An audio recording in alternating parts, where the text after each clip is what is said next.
community, we are targeting community health promoters. We are targeting chiefs. We are also targeting the community leaders and the decision makers within the community. This is to make sure that there is proper information about epilepsy, and we try to demystify the myths and misconceptions about epilepsy, because we understand that most people still believe that epilepsy is as a result of a curse. Most people still believe that it's as a result of witchcraft, and some of them also believe that these people are demon possessed. And with those beliefs, they seek the treatment methods that are not right. They go to witch doctors, they go for prayers to cast out demons, which don't really work. And if we inform them that epilepsy is a medical condition and is treatable, they will come to health facilities, and we don't want them to come to health facilities and find the health practitioners not prepared to manage epilepsy.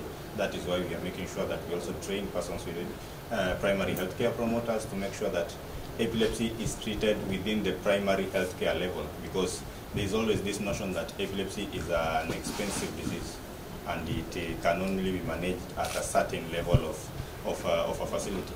So we are focusing on primary healthcare promoters so that a person with epilepsy can be treated in the dispensary closest to him within his area. Yeah, we are also making sure that these persons are allowed to be part of the community activities. They work within the community so that they are also productive. We are also looking at schools. We want to make sure that these persons are retained in schools. We are also looking at employment. We want these people to be employed just like any other person. And how do we do that? By empowering the community to understand what to do when a person has a seizure.